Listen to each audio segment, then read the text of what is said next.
আসসালামু আলাইকুম। সবাইকে অনেক অনেক স্বাগতম। আশা করি তোমরা সবাই অনেক অনেক ভালো আছো।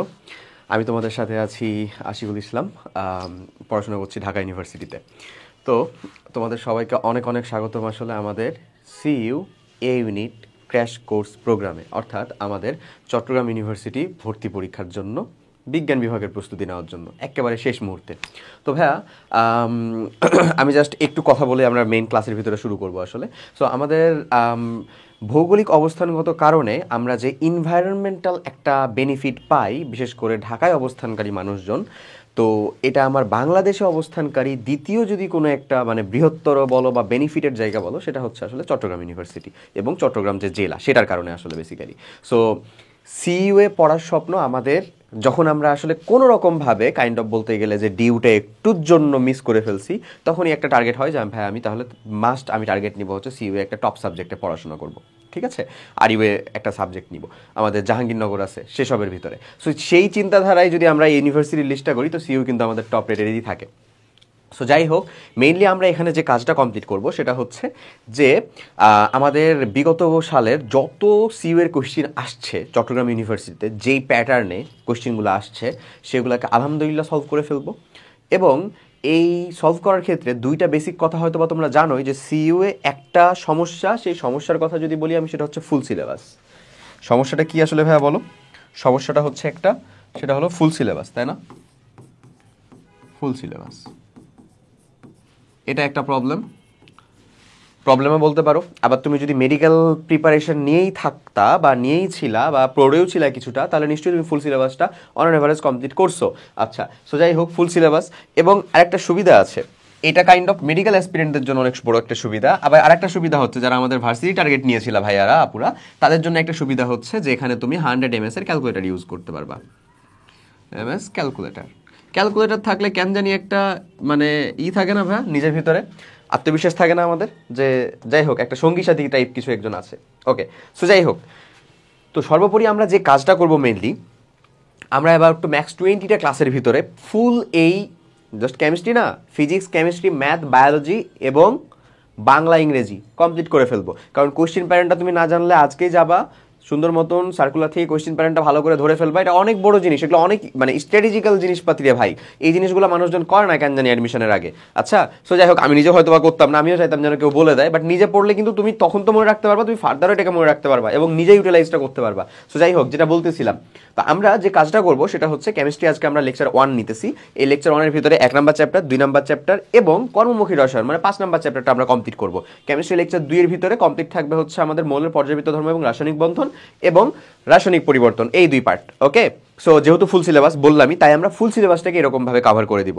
এবং এই কোশ্চেন অ্যানালাইসিসটা তুমি জাস্ট কমপ্লিট করো ভাইয়া। আমি অবধায় অনেকক্ষণ কথা বলে ফেললাম, সরি সেজন্য, বাট যাই হোক, কোশ্চেন অ্যানালাইসিসটা তুমি জাস্ট কমপ্লিট করো।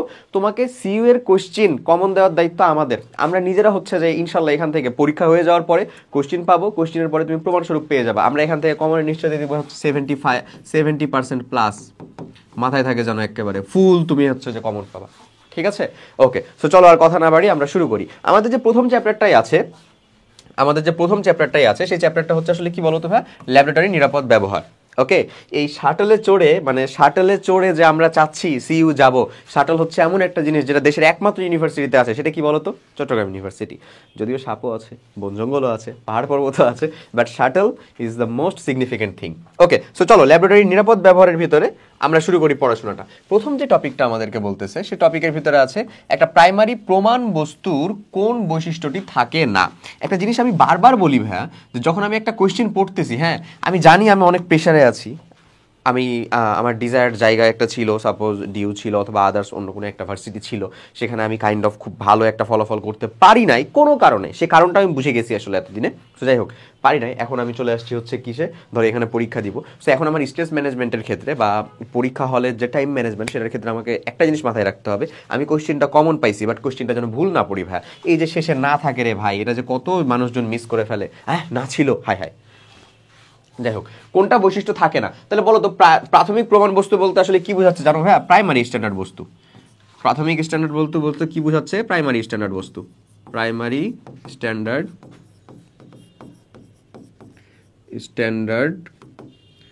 বস্তু এটা বোঝাচ্ছে। সো প্রাইমারি স্ট্যান্ডার্ড বস্তুর কথা বা প্রাইমারি স্ট্যান্ডার্ড পদার্থ বস্তু বলতে আর কি বোঝাতেছি, ধরো পদার্থ। প্রাইমারি স্ট্যান্ডার্ড পদার্থ কাকে বলে, কিরকম ভাবে হয়, আমি জাস্ট একটা সুন্দর মতন শিখে ফেলবো। বাট এখানে ধরো মানে উদাহরণটা আমি শিখে ফেলবো, ওই যে সি এর কাহিনী তুমি তো নিশ্চয়ই জানো ওইটা। আমরা এখানে যেটা দেখবো সেটা হচ্ছে যে কোনটা বৈশিষ্ট্য থাকে না বলছে, কোনটা থাকে না, মানে কোনটা প্রাইমারি স্ট্যান্ডার্ড বস্তুর বৈশিষ্ট্য না, কাইন্ড অফ বলতে গেলে সেকেন্ডারি স্ট্যান্ডার্ড বস্তুর বৈশিষ্ট্য। আচ্ছা, ইহা সহজে দ্রবীভূত হয়, হ্যাঁ এটা প্রাইমারি স্ট্যান্ডার্ড বস্তুর বৈশিষ্ট্য। ইহা সহজে ওজন করা যায়, হ্যাঁ ভর নেওয়া যায় বা ওজন করা যায়, ওকে।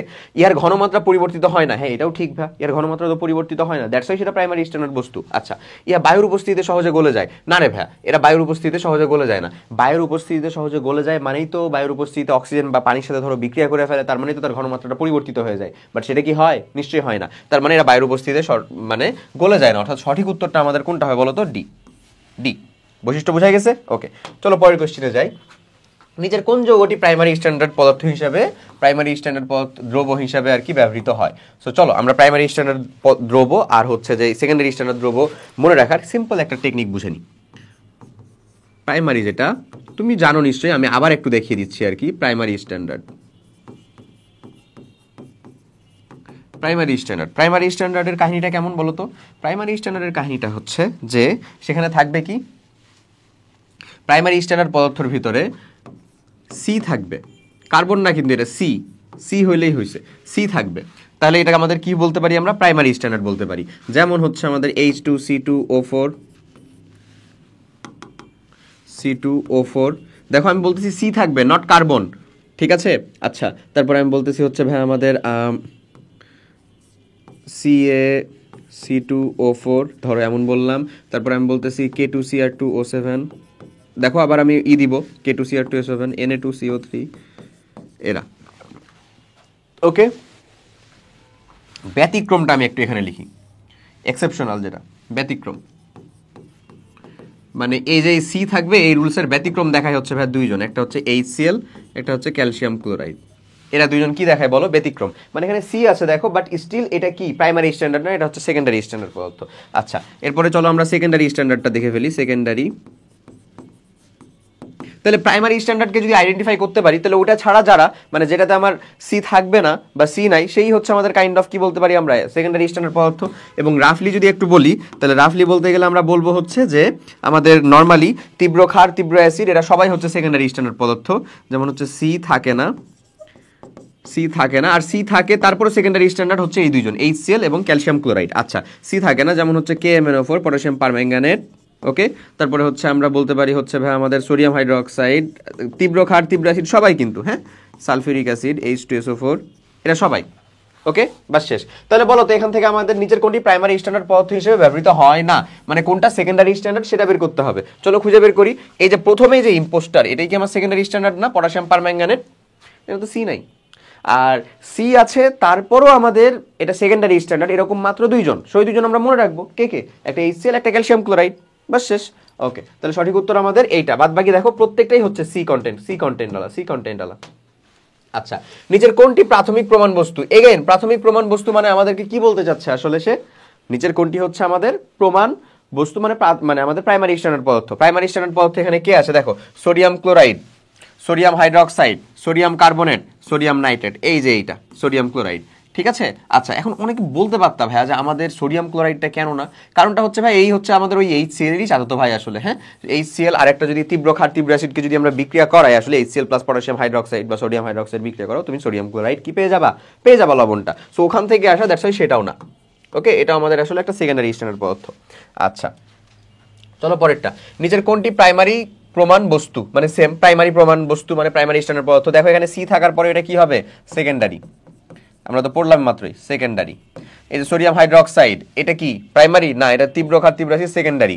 এটাতে আছে সি নাই, মানে এটা তীব্র, মানে এটা হচ্ছে একটা জারক পদার্থ, সি নাই, তার মানে কি সেকেন্ডারি। আমার চাইছে তো প্রাইমারি। সঠিক উত্তর কোনটা দেখো তো? এখানে সি আছে না? সি, ওকে।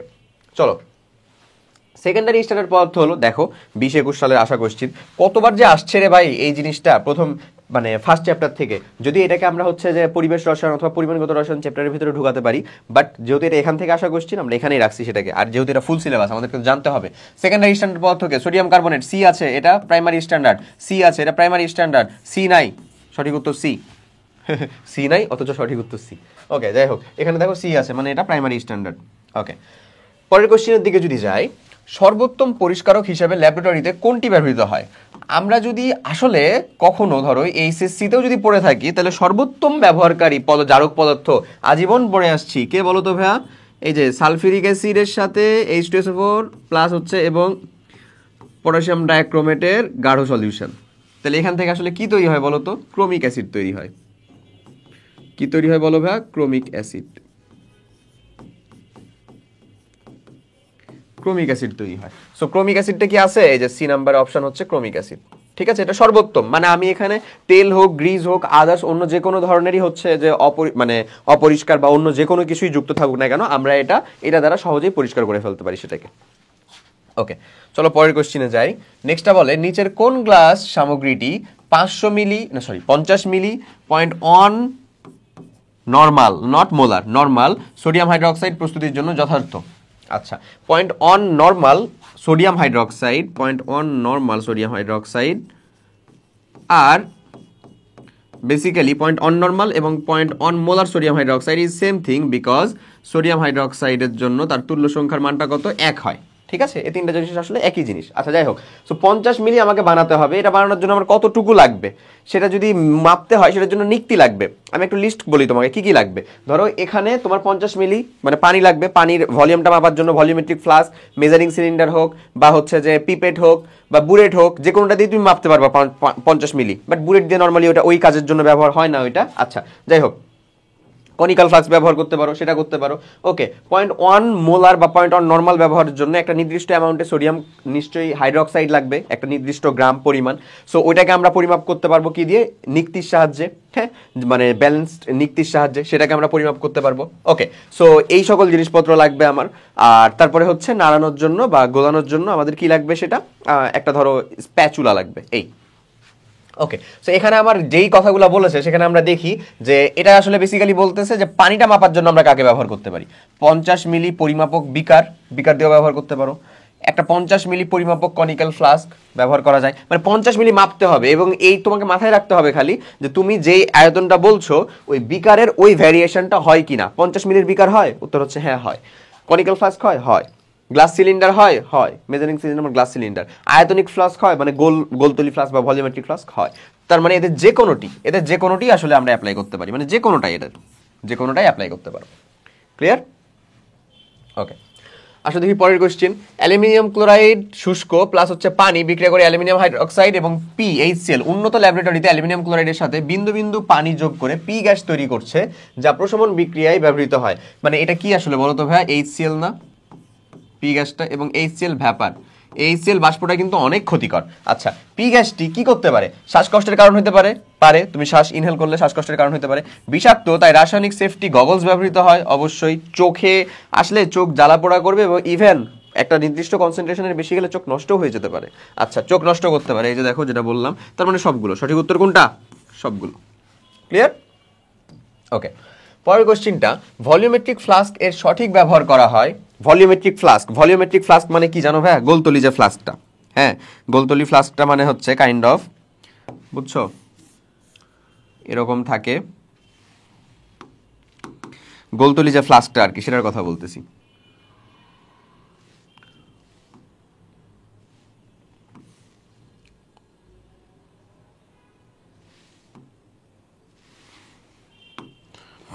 এই যে এরকমই থাকে সিম্পলি, বুঝছো? এমন একটা ভলিউমেট্রিক ফ্লাস্ক থাকে। সো এই ভলিউমেট্রিক ফ্লাস্কের ভিতরে এখানে একটা সার্টেন অ্যামাউন্ট, মানে এখানে একটা দাগ কাটা থাকে, দিয়ে এখানে বলা থাকে এটা যে এটা আমাদের কত 50 ml মনে করে নাও, এটা এরকমভাবে বলা আছে। এটা ভলিউমেট্রিক ফ্লাস্ক। এটা আমাদের মেইনলি কি কাজে লাগে? সো আমি ধরো আমার যেই সলিউশনটা বানাতে হবে, যেখানে যদি 50 ml লাগে বা 100 ml পানি লাগে বা আমাদের সলভেন্ট লাগে, তাহলে আমি সলিউশনটা ভেতরে নেওয়ার পরে এই দাগ পর্যন্ত পানি নিলেই তো আমার সলিউশনটা খুব দ্রুতই মানে আরামসে তৈরি হয়ে যাবে, তাই না? আমাকে তো আর একেবারে একটার পর একটা এরকমভাবে মেজার করতে হবে না। দ্যাটস ওয়াই এটাকে বলা হয় হচ্ছে একটা নির্দিষ্ট আয়তনের দ্রবণ তৈরি করতে সব থেকে বেশি কাজে লাগে, অর্থাৎ বি। তরলের আয়তন পরিমাপে তুমি যদি বলো, সেটা যে একেবারে ইমপ্রপার এমন না, বাট তরলের আয়তন কিন্তু এটা ফিক্সড। যেমন তুমি 50ই মাপতে পারো। তোমাকে যদি আমি এটা দিয়ে বলি যে তুমি এটা তোমাকে 20 মেপে দাও, তো তাহলে তুমি মাপতে পারবা না। 25 মেপে দাও তো পারবা না। বাট মেজারিং সিলিন্ডার যদি এটা হইতো, হ্যাঁ, ওই যে মেজারিং সিলিন্ডার যদি এটা হইতো, বুঝছো? তাহলে এটাতে কিন্তু দাগ কাটা আছে, বুলেটে কিন্তু দাগ কাটা আছে, সেটা দিয়ে কিন্তু আমি চাইলে এর বেশি মাপতে পারি, কম মাপতে পারি। আর এখানে এই কাজেই এটা বেশি ব্যবহৃত হয়, কোনটা রে ভাইয়া? নির্দিষ্ট আয়তনের দ্রবণ তৈরি করতে। ওকে, পরেরটা দেখি। একটা 4 ডিজিট ব্যালেন্স দিয়ে কত পর্যন্ত সূক্ষ্মভাবে পরিমাপ করা যায়? আচ্ছা, এটা সূক্ষ্মভাবে পরিমাপ করা যায় হচ্ছে 0.0001 গ্রাম। ভাইয়ারা একটু ভালো করে মাথায় রেখো, এটা হচ্ছে 0.00001 গ্রাম, 4 ডিজিট ব্যালেন্স যেহেতু, ঠিক আছে? আর এখানে দেখো তোমার উত্তর কিসে দেওয়া? মিলিগ্রামে, মিলিগ্রামে, মিলিগ্রামে, মিলিগ্রামে। আমার প্রিয় ভাইরা, তোমরা যদি এটা মিলিগ্রাম দাগায় দাও এই যে এইটা, তাহলে কিন্তু টাস করে একটা ভুল হয়ে গেল। এত গ্রাম মানে আসলে বেসিক্যালি কত ভাই বলো তো? 0.00 তো না, 0.1 মিলিগ্রাম। সো আমরা মিলিগ্রাম স্টেজে আসলে এটা কতটুকু মাপতে পারবো? এটা 0.1 মিলিগ্রাম মাপতে পারবো। কথাটা কি বুঝা গেছে? বুঝা গেছে? ওকে, এমন। আচ্ছা, চলো তাহলে পরের কোশ্চেনের দিকে যাই। নেক্সট কোশ্চেনটা আমাদের বলতেছে যে নিম্নের কোন ধাতুটি পানির সাথে বিস্ফোরণ ঘটাবে? কে কে ঘটায় একটু ভালো করে এদেরকে চিনে রাখো। সোডিয়াম, পটাশিয়াম, এরা অ্যাভেলেবেল তো, তাই তারা পানির সাথে বিস্ফোরণ ঘটায়। এটা ডাজেন্ট মিন যে তুমি সিজিয়াম দিলে সিজিয়াম বিস্ফোরণ ঘটাবে না, সিজিয়ামও বিস্ফোরণ ঘটাবে, অবশ্যই সিজিয়ামও বিস্ফোরণ ঘটাবে। বুঝছো? মাথায় রেখো কিন্তু, মানে সোডিয়াম পটাশিয়াম দিতেছো তার মানে আর কেউ বিক্রিয়া ঘটাবে না এমন না, এদের অ্যাভেলেবল, এরা বেশি ব্যবহৃত হয়। সো এরা খুব সহজে পানির সাথে কি করে? বিস্ফোরণ ঘটায়, পানির সাথে বিস্ফোরণ ঘটায়। তাই এদেরকে কোথায় ডুবিয়ে রাখা হয় বলো তো? কেরোসিনে বিস্ফোরণ ঘটায়। তাই এদেরকে কোথায় ডুবিয়ে রাখা হয়? কেরোসিনে। সঠিক উত্তর কোথায়? ডি। আচ্ছা, চলে আসো। পোড়া ক্ষতের জ্বালা নিবারণে ব্যবহৃত হয় যে বার্নল মলম, সে বার্নল মলমটা আসলে বেসিক্যালি কি? এটা যদি চেহারা দেখো তাও তুমি উত্তর করতে পারবা। বলো তো, তুমি কি কোথাও ক্লোরোফর্ম লাগাবা? না, নিশ্চয়ই। বলো তো, তুমি কি ডাইক্লোরো ইথেন, ডাইইথাইল ইথার এগুলা কোথাও অ্যাপ্লাই করবা? নিশ্চয়ই না। জৈব রসায়ন থেকে আমার সব থেকে বেশি ড্রাগ শিল্পে ব্যবহৃত হয়, সব থেকে বেশি ওষুধ তৈরি হয়, সেটা সত্য। বাট তুমি কখনোই সেটাকে মডিফিকেশন ছাড়া ডিরেক্ট ব্যবহার করবা না, বিশেষ করে যেগুলোতে ক্লোরিন আছে সেগুলোতে আরো বেশি না। কারণ কি জানো? কারণ হচ্ছে যে এটা তোমার শরীরে মানে যে কোনো একটা বিরূপ প্রতিক্রিয়া দেখাতে পারে আসলে অ্যাকচুয়ালি। ওকে, তো মেনথলটা তো মেইনলি হচ্ছে কি কাজে ব্যবহার হয় বলো তো ভাই? এরাও তো একটা জৈব রসায়নেরই, মানে জৈব রসায়নের বলতে একটা অ্যারোমেটিক কম্পাউন্ডই মেনথল। এরা তো মেইনলি শ্বাস প্রশ্বাসকে ঠিক করার জন্য ব্যবহৃত হয়। বাট বার্নম মলম আসলে কি থাকে তাহলে বাকি? Picric acid. এই পিক্রিক অ্যাসিডটা আসলে কি ভাই বলো তো? পিক্রিক অ্যাসিডটা, কার্বলিক অ্যাসিড বলা হয় হচ্ছে ফেনলকে। এই যে ফেনল, এ হচ্ছে ভাই তোমার কার্বলিক অ্যাসিড। এটা কি বলো? Carbolic acid. আর পিক্রিক অ্যাসিড যেটা, সেটা হচ্ছে 3টা গ্রুপ যদি নাইট্রোযুক্ত হয়ে যায়।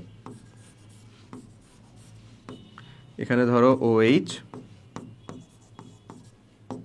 ট্রাইনাইট্রো কি বলো? Phenol, TNF। এটা হচ্ছে কি?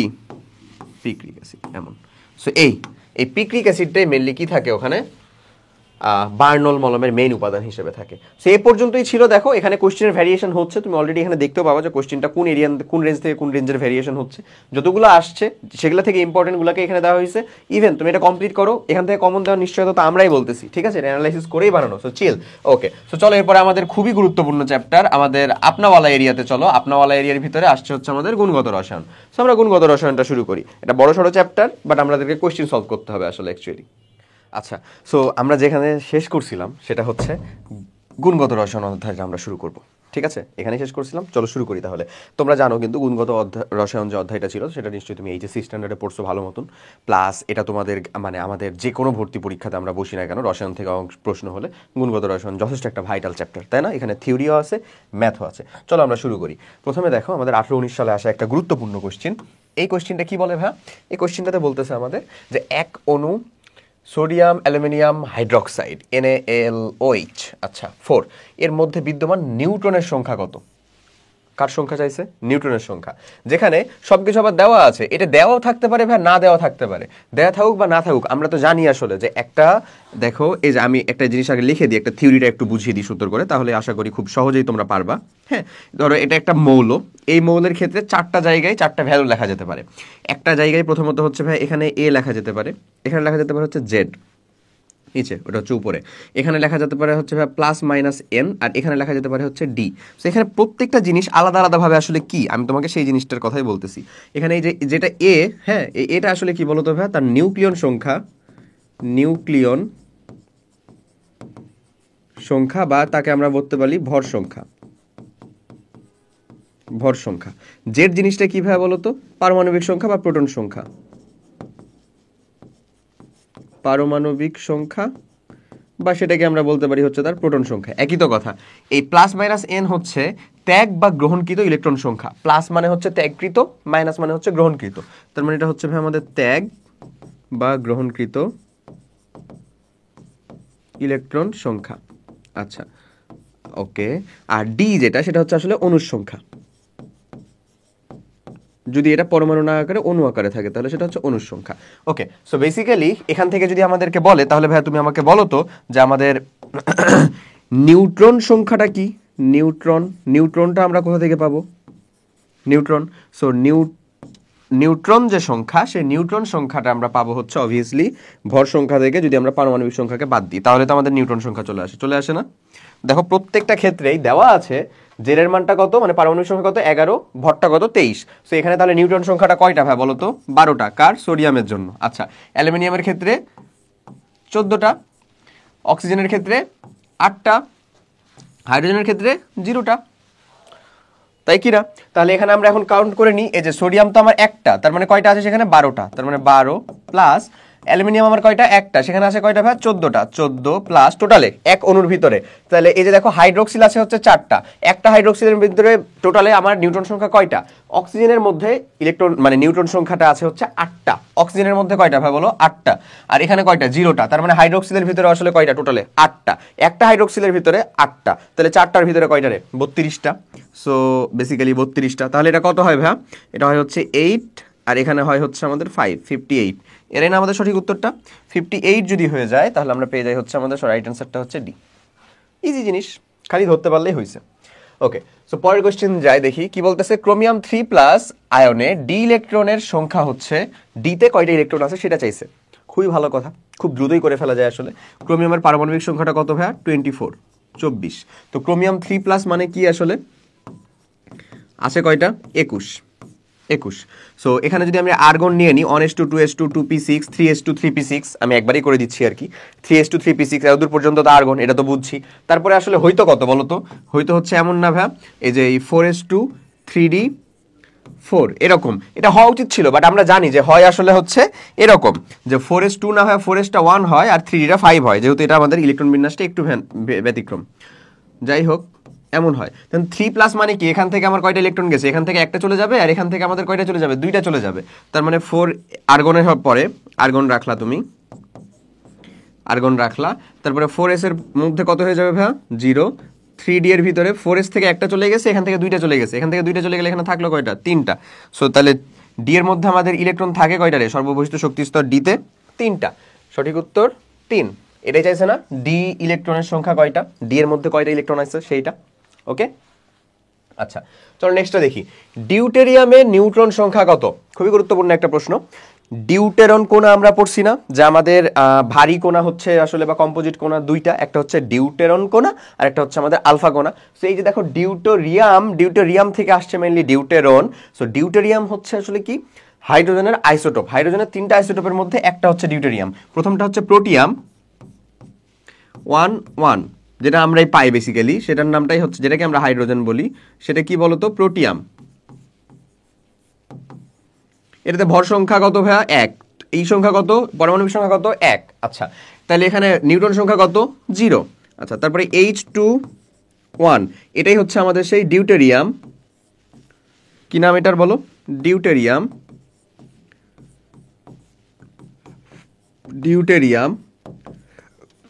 আচ্ছা, এটা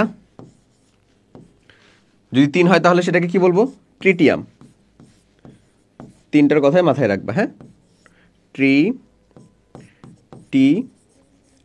এখানে আরেকটা গুরুত্বপূর্ণ কোশ্চেন তোমাকে দিয়ে দিই আমি, সেটা হচ্ছে এই যে ডিউটেরিয়াম আছে না ভাই, ডিউটেরিয়ামকে অনেক সময় D2O মানে হচ্ছে D2O আবার বলি ডি দ্বারাও প্রকাশ করা হয়। এটাকে এই যে H2O এটা দিয়ে প্রকাশ না করে কি দ্বারা প্রকাশ করে বলো ভাই? ডি দ্বারা প্রকাশ করে। সেজন্য এটা দ্বারা তৈরি পানিটাকে আমরা কি বলবো বলো তো? নর্মাল পানি হচ্ছে আমাদের H2O, যেটা কি দ্বারা তৈরি? এটা দিয়ে তৈরি। এটা দিয়ে তৈরি পানিটাকে আমরা কি বলবো ভাই? D2O। এটা কি এর থেকে বেশি ভরযুক্ত না? দ্যাটস ওয়াই এটাকে কি বলা হয় জানো ভাইয়া? ভারী পানি বলা হয়। কি বলা হয়? ভারী পানি। ভারী পানি বলা হয়। So careful. ঠিক আছে, সো ডিউটেরিয়ামের ভিতরে তাহলে আমাদের নিউট্রন সংখ্যা কত বলো? ভর সংখ্যা থেকে যদি আমরা পারমাণবিক সংখ্যা বাদ দিই তাহলে সেটাই, তো 2 - 1 মানে 1। সঠিক উত্তর কোনটা? সি। ক্লিয়ার? ওকে। আচ্ছা, একটা পরমাণুর নিউট্রন সংখ্যা 18, এম শেল এ ইলেকট্রন সংখ্যা 7টা হলে এর পারমাণবিক ভর কত? পারমাণবিক ভর চাইছে, নট পারমাণবিক সংখ্যা, পারমাণবিক ভর চাইছে। 20-21 আসা কোশ্চিন, একটা গুরুত্বপূর্ণ কোশ্চিন কিন্তু। ওকে, সো এই কোশ্চেনের উত্তর করতে গেলে এম শেলটাই কিন্তু তার সর্বোচ্চ শক্তি স্তরের ধরেই নিতে হবে, তাছাড়া কিন্তু কোনো উপায় নাই। এটা কোশ্চিনের ফরম্যাট অনুযায়ী আমাদেরকে ধরে নিতে হয়। নিশ্চয়ই সর্বোচ্চ শক্তি স্তরটা হচ্ছে এম শেল, এবং এই এম শেলেরই ইলেকট্রনের সংখ্যাটা দেওয়া আছে। তো বলো তো আমাদের শেলের ইটা কি? কে এল এম। কে এরতে আমাদের এন এর ভ্যালুটা কত ভাইয়া? 1। সেখানে কয়টা ইলেকট্রন থাকতে পারে? 2n²। তার মানে হচ্ছে আসলে কয়টা? একটা, সরি 2টা। 2n² মানে কয়টা? 2টা। আচ্ছা, এই এল এর ক্ষেত্রে আমার এন এর ভ্যালুটা কত বলো তো? 2। সেখানে কয়টা ইলেকট্রন থাকতে পারে? 2n² করে দিলে সেখানে থাকতে পারে হচ্ছে 8টা। ঠিক আছে, এম এর ক্ষেত্রে আমাদের এন এর ভ্যালু কত রে ভাইয়া? 3। সেখানে ইলেকট্রন থাকতে পারে কয়টা? 2n² করে দিলে 18টা। 18টা, বাট আছে কয়টা? আছে কে এল এম, তারপরে কি এন ও পি, এরকম ভাবে যেতে থাকবে শক্তি স্তরগুলো। হ্যাঁ, আচ্ছা, এগুলো হচ্ছে মানে অরবিট বা প্রধান শক্তি স্তর। ওকে, তাহলে এটার এনে মানে যে ক্যাপিটাল এন এর ভ্যালু কত আমাদের? 4। ও এর ক্ষেত্রে এন এর ভ্যালু কত? 5। এরকম ভাবে কিন্তু বাড়বে। আচ্ছা, বাট আছে কয়টা এখানে? 7টা। কয়টা আছে বলো? 7টা। এই কয়টাই আছে? এই কয়টাই না? তাহলে এখানে টোটাল প্রোটন কয়টা আছে? সেটাই টোটাল প্রোটন, যেটা মানে ইলেকট্রন যেটা, সেটাই তো তার পারমাণবিক সংখ্যা বা প্রোটন সংখ্যা। 10 আর 7-এ 17। প্রোটন আছে কয়টা? 17টা প্রোটন। নিউট্রন বলছে দেখো ভাই 18টা। তাহলে প্রোটন আর নিউট্রন যোগ করলেই তো আমরা কি পাই? বেসিক্যালি তার ভর সংখ্যাটা পাই। তাহলে সেটা কত হবে? 35, তাই না? বেসিক্যালি ক্লোরিনকে ইন্ডিকেট করতে হয়, সেটা 35.5 হওয়ার কথা, বাট এখানে আমাদের সঠিক উত্তর কত? 35 থিওরিটিক্যালি। তার মানে সঠিক উত্তর হচ্ছে ভাই আমাদের বি। বুঝতে কি পারা গেছে? কারণ ওটাই তো বললাম, ভর সংখ্যা থেকে প্রোটন সংখ্যা বাদ দিলে যদি আমরা নিউট্রন সংখ্যা পাই, তাহলে ভর সংখ্যা আর প্রোটন সংখ্যা যোগ করলে তো আমরা কি পাবো? প্রোটন সংখ্যা আর নিউট্রন সংখ্যা যোগ করলে আমরা কি পাবো? ভর সংখ্যাই তো পাবো। ওটাই বলা হলো। ওকে, আসো এরপরে, নিচের কোনটি ইউরিয়ার আইসোমার? এই কোশ্চিনটা এখানে দিছে। ওকে, ভেরি গুড, নো প্রবলেম। মানে মেইনলি এটা অর্গানিকের কোশ্চিন থেকে বেশি মানে প্রভাবিত আর কি যাকে বলে। কারণ আমরা দেখেছি না, অর্গানিকের প্রথম যে ভুল বিক্রিয়াটা ছিল, ভুল বিক্রিয়া বলতে ভুলবশত ঘটে যাওয়া বিক্রিয়া, যার জন্য আমাদের অর্গানিক কেমিস্ট্রির মতন এত পড়া বেড়ে গেছে, সেটা আসলে কি বলতো? এই যে অ্যামোনিয়াম সায়ানাইড, একে যদি আমরা কি দিতাম? হিট দিতাম, তাহলে সে কি তৈরি করে দিত? Urea, H2N C+O NH2। বা এটাকে যদি আরো ভালো করে লিখো, এরকম লিখতে পারো NH2CO। দুইটাই কিন্তু ইউরিয়ারই সংকেত। সো এই ইউরিয়ার জন্য সমাণু বা আইসোমার আসলে কোনটা? Ammonium cyanide, NH4 ammonium cyanide. ঠিক আছে, আচ্ছা, সো আমাদের সঠিক উত্তরটা হবে কোনটা ভাইয়া? এই যে এটা, ডি। ওকে, চলো। একটা মৌলের পরিচিতি নির্ধারিত হয় কি দ্বারা? প্রোটন সংখ্যা বা পারমাণবিক সংখ্যা দ্বারা। মাথায় রাখবা, প্রোটন বা পারমাণবিক সংখ্যা দ্বারা। দেখো, প্রোটন বা পারমাণবিক সংখ্যা কিন্তু কারো কারো ক্ষেত্রে ভিন্ন হবে না, বাট আমি যদি বলি হচ্ছে নিয়ন আর সোডিয়াম প্লাস আয়ন, এর দুজনেই কিন্তু ইলেকট্রন সংখ্যা সমান। সো ইলেকট্রন সংখ্যা কারো আইডেন্টিটিক্যাল ভ্যালু না, পারমাণবিক সংখ্যা। এটা দ্বারাই কি হয়? তার পরিচয় নির্ধারিত হয়। এটা কখনোই চেঞ্জ হওয়ার না, যদি নিউক্লিয়ার বিক্রিয়া না হয় তাহলে। তার মানে কি? অনলি প্রোটন সংখ্যা দ্বারা। ওকে ভাইয়া, আচ্ছা, পরেরটা দেখি। রাদারফোর্ডের পরীক্ষায় ব্যবহৃত আলফা বিকিরণে বিদ্যমান পদার্থের সংকেত হচ্ছে। আলফাটা কি বলতো? দ্বিধনাত্মক হিলিয়াম নিউক্লিয়াস। আলফা কণা আর ডিউটেরিয়াম কণা, এই ডিউটেরিয়াম কণা, এই দুজনই কিন্তু কম্পোজিট কণিকা আমাদের। হ্যাঁ, আলফা কণাটা কি আসলে? দ্বিধনাত্মক হিলিয়াম নিউক্লিয়াস, দ্বিধনাত্মক হিলিয়াম নিউক্লিয়াস।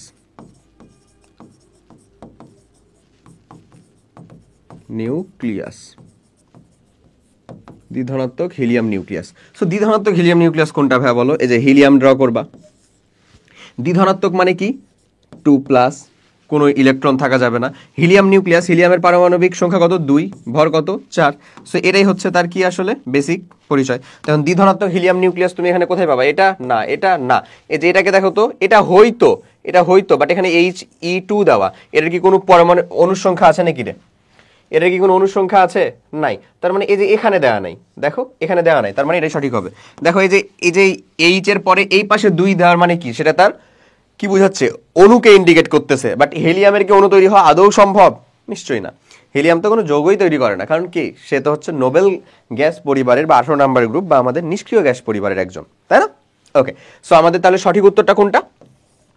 এইটা। এই যে এখানে যেটার কথা বলতেছি, দিলে তোমাকে সঠিকভাবে দিতে হবে, যেহেতু এখানে He2 ওই পাশে 2 দেওয়া আছে, তার মানে বুঝতেই পারতেছো ওই পাশে তো 2 হবে না। 2টা যদি এই পাশে হইতো তাহলে তুমি বলতে পারতা যে হ্যাঁ ভাই এটা তো হওয়ার সম্ভাবনা আছে। ওকে, আর না দিলেও সমস্যা নাই, বাট দিলে সঠিকটা দিতে হবে। দেখো এখানে দেয়া নাই, তার মানে এখানে তুমি ভুল দেওয়ার কোনো উপায় পাবা না। ওকে, তাহলে সঠিক উত্তরটা কোনটা আমার? এই যে ডি। আচ্ছা, পরেরটা দেখি। পরমাণুর দ্বিতীয় কক্ষপথের জন্য একটা ইলেকট্রনের জন্য কৌণিক ভরবেগের মান নির্দেশক সমীকরণ কি? খুবই সহজ জিনিস। কৌণিক ভরবেগ mvr, এটা আমাদের কে বলে গেছিলেন? বোর সাহেব বলে গেছিলেন। সেটা হচ্ছে nh/2s পাই। তো এখন এই দ্বিতীয় যেহেতু কক্ষপথ বলতেছে, তার মানে n এর ভ্যালুটা কত বলো তো? 2। তার মানে আমরা বলতে পারি 2h/2পাই। সো 2h/2পাই বেসিক্যালি বলতে গেলে কি h/পাই, h/পাই। সো আমাদের সঠিক উত্তরটা কোনটা হবে বলো তো? mvr সমান h/পাই। এই যে সি। ক্লিয়ার? আচ্ছা, দেখো ফেরামের সর্বশেষ ইলেকট্রনের বেলায় কোনটি সঠিক? 4টা কোয়ান্টাম সংখ্যার ভ্যালু দেওয়া আছে। এটা ভালো করে কইরো ভাই, কোয়ান্টাম সংখ্যাটা চলে আসছে রীতিমতন, মানে এটাই হুবহু আসছে এমন বলতেছি না, কোয়ান্টাম সংখ্যা রিলেটেড যে ম্যাথটা এটা একেবারে চলে আসছে এখান থেকে। আচ্ছা, তো যেটা বলছিলাম ফেরামের ক্ষেত্রে কোনটা? আচ্ছা, ফেরামের আমরা ইলেকট্রন বিন্যাসটা করি কত রে? 26, তাই না? সো আমরা যদি বলি আর্গন নিয়ে নিব নাকি ভেঙে করবো? আচ্ছা যাও করতেছি। 1s2 2s2 2p6 3s2 3p6 4s2 3d6। আচ্ছা, সো এখানে যে ঘটনাটা ঘটে সেটা হচ্ছে এই পার্টটুকুর ভিতরে মেইনলি ঘটনাটা ঘটে। কি ঘটনাটা ঘটে হচ্ছে ভাই বলতো, যে আমরা দেখি যে ইলেকট্রন প্রবেশ করে হচ্ছে এখানে পড়ে, বাট আলটিমেটলি সর্বশেষ ইলেকট্রন আসলে কোনটা বলতো? নিশ্চয়ই হচ্ছে 4s এর টাইট, এই তো সব থেকে বাইরে আছে। তার মানে এটা আসলে কেমন, মানে 3d6 4s2। তাহলে সর্বশেষ ইলেকট্রন কোনটা? এই যে 4s এর একটা অরবিটাল ড্র করি আমরা। এটা যদি আমাদের 4s হয়, তাহলে এই যে একটা ইলেকট্রন, এই যে পরেরটা ইলেকট্রন, পরের যে ইলেকট্রনটা ঢুকলো সেটার কথা বলতেছি আমরা, সর্বশেষ ইলেকট্রন। আচ্ছা, এই সর্বশেষ ইলেকট্রনের জন্য আমাদের এন এর ভ্যালু কত? যেটা এস এর সামনের মান সেটাই হচ্ছে তার এন এর ভ্যালু। এন এর ভ্যালুটা তাহলে কত? 4। এস এর জন্য আমার এল এর মানটা কত? এল এর মানটা 0। এম এর মানটা কত তাহলে ভাইয়া? 0। এখন এটা কি প্রথম ইলেকট্রনটাকে বোঝাচ্ছে নাকি সেকেন্ড ইলেকট্রনটাকে বোঝাচ্ছে? নিশ্চয়ই পরেরটাকে। এবং বাই ডিফল্ট আমরা প্রথম ইলেকট্রন যেটা প্রবেশ করছে সেটাকে আসলে কি ধরে নিই? কি ধরে নিই বলো? পজিটিভ। যেটা প্রথমে প্রবেশ করতেছে, যেটা দ্বিতীয়তে প্রবেশ করতেছে সেটাকে কি ধরি? নেগেটিভ। তাহলে এটা যেহেতু পরেরটা ঢুকতেছে তাই -12 এমন। এখন ভাইয়া কথা হচ্ছে এটা কি ধরতেই হবে? আমি যদি বলি এটা প্রথমটাকে আমি হচ্ছে পজিটিভ নেগেটিভ ধরবো, পরেরটাকে পজিটিভ ধরবো, হবে, কোনো সমস্যা নাই। বাট যেহেতু হাজারি স্যারের বইয়ের ভিতরে এমনে ধরা আছে ভাইয়া, সো আমি নিজেই তোমাকে প্রিফার করবো যে অমনেই ধরো, কজ এখানকার সঠিক উত্তর কিন্তু ডি দাগানো ছিল। দেখো উপরে ঠিক একই উত্তর না, সরি, উপরে তো এই যে এখানে মানটা ভুল আছে যদিও, এখানে মানটা ভুল আছে যদিও, এল এর মান তো 1 হইতে পারে না এস এর জন্য কখনো, পি এর জন্য 1 হবে। ওকে, সো আর কোনো সঠিক উত্তর আসলে এখানে নাই, তাই বাই ডিফল্ট এই উত্তরটাই হবে। বাট এই যেখানে দেখো এখানে প্লাস হাফ কিন্তু ধরছে তারা, বাট প্লাস হাফ আমাদের সঠিক উত্তর না। হোপসো, ঠিক আছে? যদি দুইটাই থাকে, ধরো এখানেও হচ্ছে যে 0ই থাকলো, আমার কথাটা বুঝছো, এখানেও ধরো 0 আছে ধরে নাও, জাস্ট সাপোজ, তাহলে কিন্তু উপরেরটাও না, তাহলে এম এর ভ্যালু 0 থাকতে হবে। আচ্ছা, তাহলে উপরেরটাও সঠিক হওয়ার জন্য যোগ্যতা রাখে, নিচেরটাও রাখে, তারপরেও তুমি নিচেরটাই দিবা, কারণ এটা হাজারি স্যারের বইয়ে ধরা আছে। হ্যাঁ, সো মানে কি বলবো আর, যে আমাদের এই রসায়ন মানে শাস্ত্রে হাজারি স্যারের বই এইচএসসি লেভেলে মানে একেবারে মেইন বলতে মানে কোন বইয়ের সাথে তুলনা করবো বলো?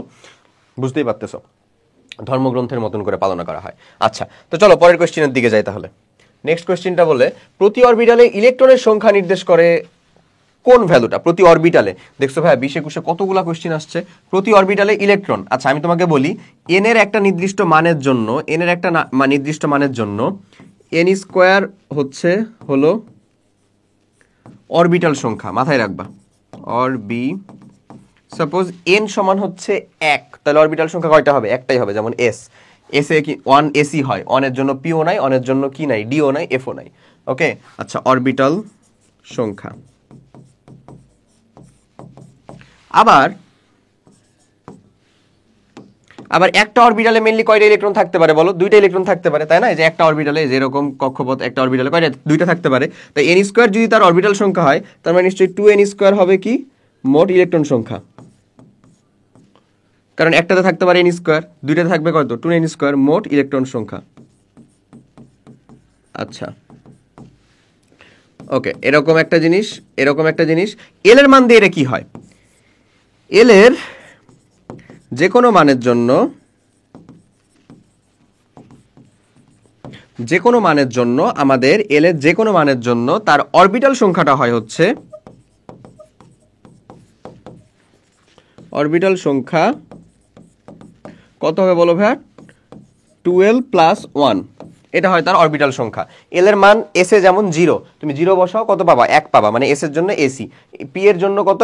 1 বসাও, দেখো কত পাবা? 3টা, P X, P Y, P Z, এমনে বুঝাচ্ছে। আচ্ছা, সো একটা এল এর মানের জন্য যদি আমার অরবিটাল সংখ্যা হয় হচ্ছে 12 প্লাস 1, তাহলে একটা অরবিটালে ইলেকট্রন থাকতে পারে 2টা। তাহলে এল এর যে কোনো মানের জন্য, এল এর যে কোনো মানের জন্য ইলেকট্রন সংখ্যা কত হবে ভাই বলো তো?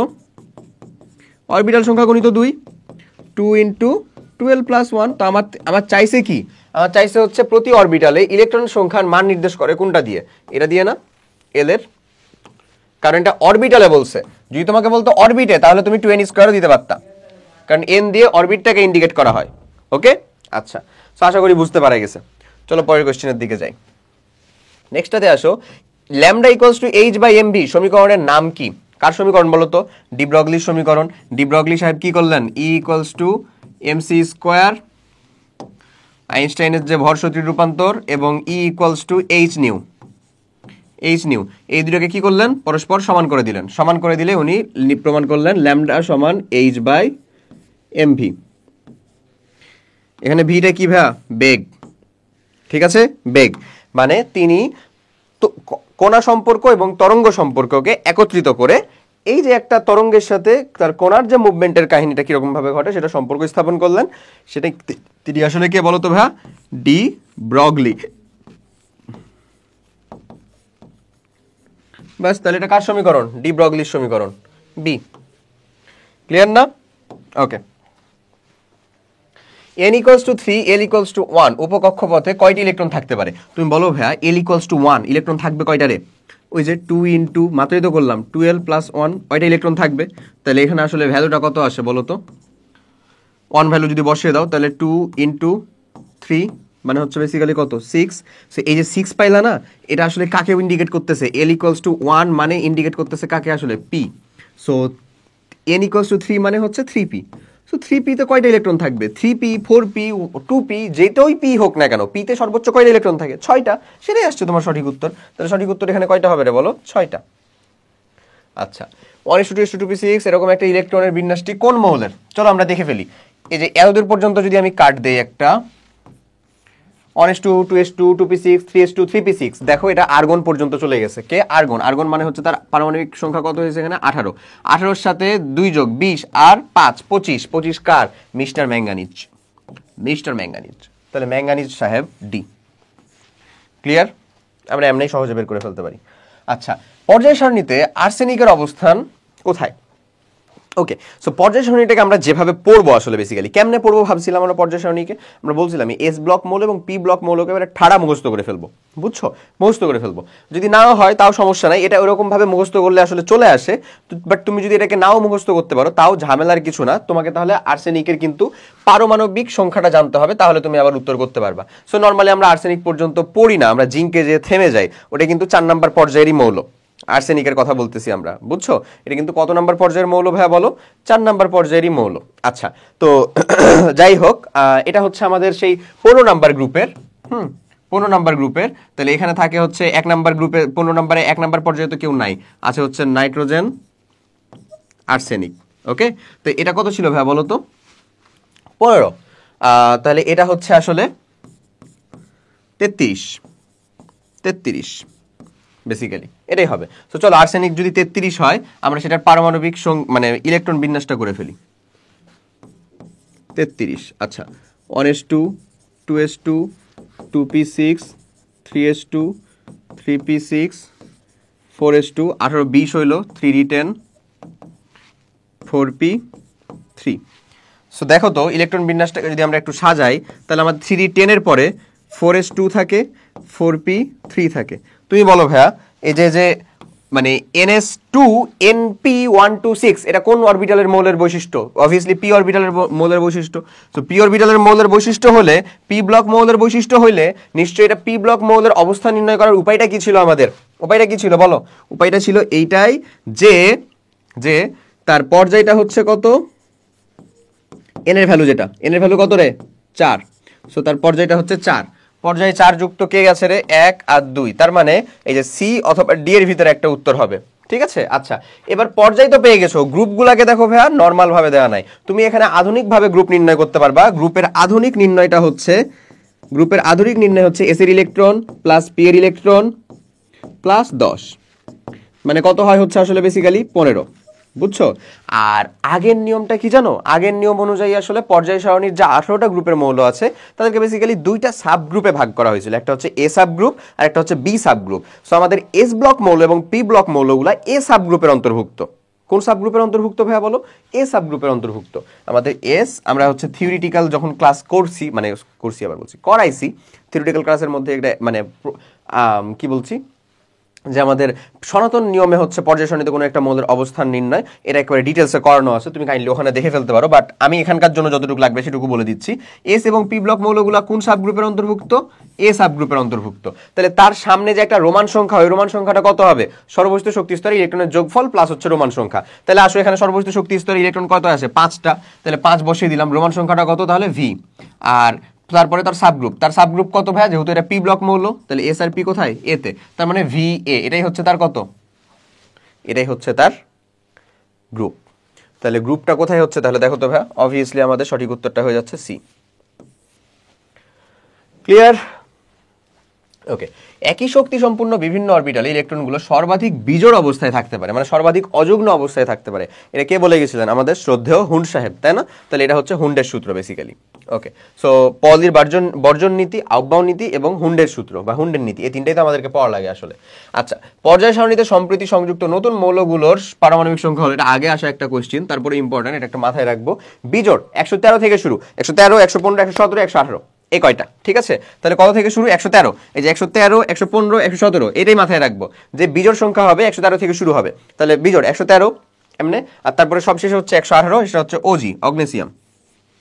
ওকে, এই কয়টা। আচ্ছা, কোনটি আয়রন 2 Fe2+ এর ইলেকট্রনিক বিন্যাস? Fe কোনো ব্যতিক্রম নিয়ম কি ঘটে? না। তাহলে ইলেকট্রন বিন্যাস করে ফেলো তো। এই যে আর্গন নিয়ে নাও, 1s2 2s2 2p6 3s2 3p6 18 শেষ। তারপরে 4s2 20, 3d কত থাকবে তাহলে ভাই? 6, তাহলে তো 26 হইলো। 18 20 26, গুড। আয়রন 2+, Fe2+, কোথা থেকে ইলেকট্রন যাবে? তার মানে কয়টা থাকলো? 24টা। তাহলে আর্গন নিলা, 4s কি কিছু থাকলো আর নাকি দুটো ইলেকট্রন চলে গেছে? চলে গেছে। তাহলে আমাদের থাকলো হচ্ছে 3d6 4s 0।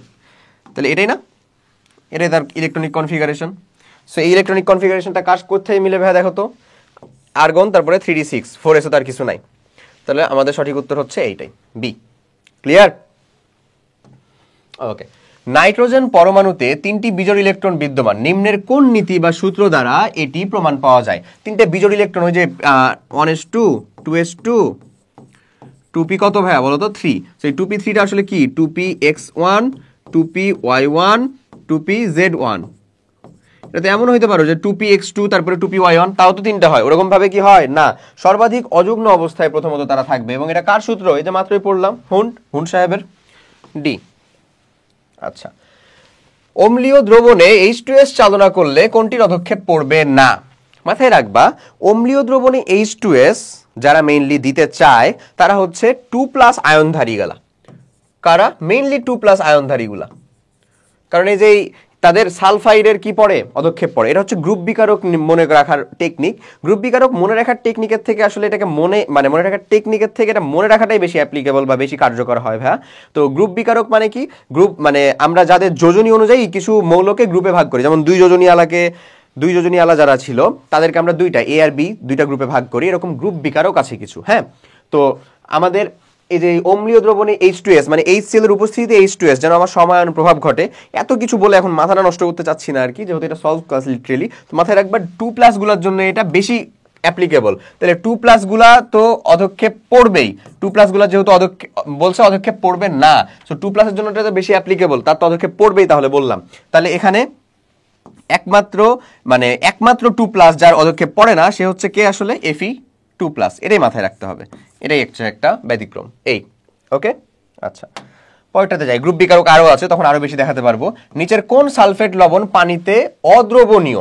মাথায় রাখতে হবে ভাইয়া, সালফেটদের ভিতরে কিছু মাত্র সালফেট হচ্ছে অদ্রবণীয়, যেমন তার ভিতরে একটা গুরুত্বপূর্ণ সালফেট হচ্ছে বেরিয়াম সালফেট, হ্যাঁ, স্ট্রনশিয়াম সালফেট, সিলভার সালফেট, এগুলা হচ্ছে পানিতে কি ভাইয়া বলো তো? অদ্রবণীয়। এই কয়জনকে একটু দেখে রেখো, এটা পানিতে কি একেবারেই দ্রবীভূত হয় না। আচ্ছা, আইসোটোনিক দ্রবণ হলো, এটা খুব গুরুত্বপূর্ণ একটা কোশ্চেন রে, তবে অনেক আগে আসছে আসলে। আইসোটোনিক দ্রবণ মানে হচ্ছে আমরা আইসোটোন চিনি। আইসোটোন কি? যে সকল মৌলের পারমাণবিক সংখ্যা এবং ভর সংখ্যা ভিন্ন বাট নিউট্রন সংখ্যা সমান, তাদেরকে আমরা আইসোটোন বলি। আচ্ছা, অথচ আইসোটোনিকটা কি? তার মানে এরকম আইসোটোন যারা তাদের নিয়ে যৌগ গঠিত যৌগ? আসলে না, আইসোটোনিকটা হচ্ছে ভাই একই দ্রবণ, যাদের একই অভিস্রবণীয় চাপ, তাদেরকে কি বলি আমরা? আইসোটোনিক। একই অভিস্রবণীয় চাপ, তাদেরকে কি বলবো আমরা? আইসোটোনিক যৌগ। আচ্ছা, রোগ নির্ণয়ে যে এমআরআই করা হয় মানে ম্যাগনেটিক রেজোন্যান্স ইমেজিং, এই যে প্রসেসটা করা হয়, তার মূলনীতির সাথে নিজের কোন বর্ণালীমিতিটি সাদৃশ্যপূর্ণ? আমরা জানি এটা কে সাদৃশ্যপূর্ণ আসলে? এনএমআর। কোথায় মারবো? এনএমআর।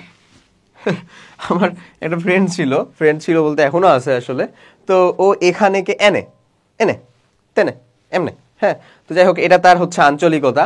সো আমরা খুব এনজয় করতাম এটাকে, মজাই লাগতো আসলে, মানে জাস্ট অনলি খালি পচানোর জন্য না। অবভিয়াসলি আঞ্চলিকতা কোনো খুব সত্য কথা হচ্ছে আঞ্চলিকতা কোনো আসলে লজ্জা পাওয়ার কিছু না। তবে আমরা তো একটা বিষয় বুঝি যে আসলে ধরো কোন জায়গাটা ফর্মাল, কোন জায়গাটা হচ্ছে ইনফর্মাল, ব্যাপারটা এরকম না।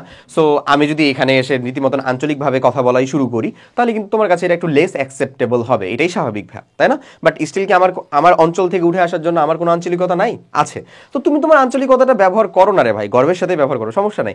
বাট এটার খালি বৈধতা চেয়েও না যে এটা তুমি সব জায়গাতে ব্যবহার করবা। কি দরকার সব জায়গাতে ব্যবহার করা, তাই না? মানে আমরা তো আমাদের আলাদা আলাদা সময়ের জন্য আলাদা আলাদা ড্রেস ঠিক করে রাখতে পারছি, তাহলে আলাদা আলাদা কি বলে ভাষা ব্যবহার করলে সমস্যা কি আসলে?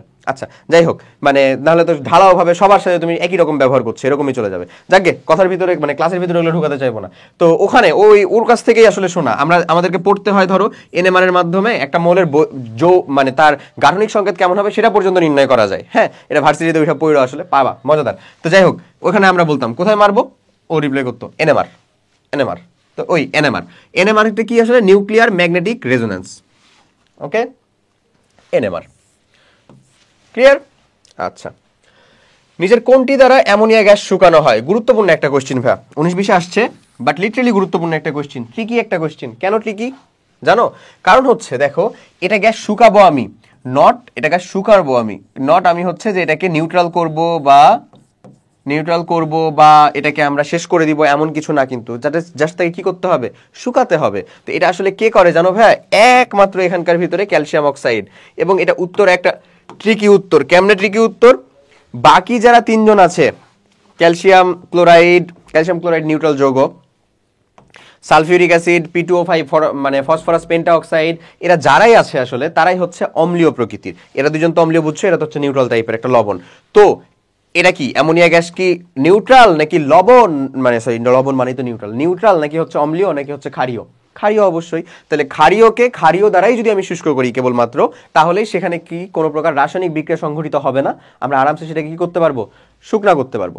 বুঝতে পারা গেছে? তো এইখানে এটার জন্য একমাত্র মানে রিলেভেন্ট উত্তরই হচ্ছে ক্যালসিয়াম অক্সাইড, আর কিছু না। ঠিক আছে, বাদ বাকি দিয়ে যদি তুমি সালফিউরিক অ্যাসিড দাও বা ফসফরাস পেন্টাঅক্সাইড দাও, তাহলে কিন্তু এখানে সে কার সাথে? এই অ্যামোনিয়ার সাথে বিক্রিয়া করবে, কজ এগুলো হচ্ছে আমাদের অম্লীয়, এ হচ্ছে কি ক্ষারীয়, সে লবণ পানি উত্তর মানে বের করে দিবে।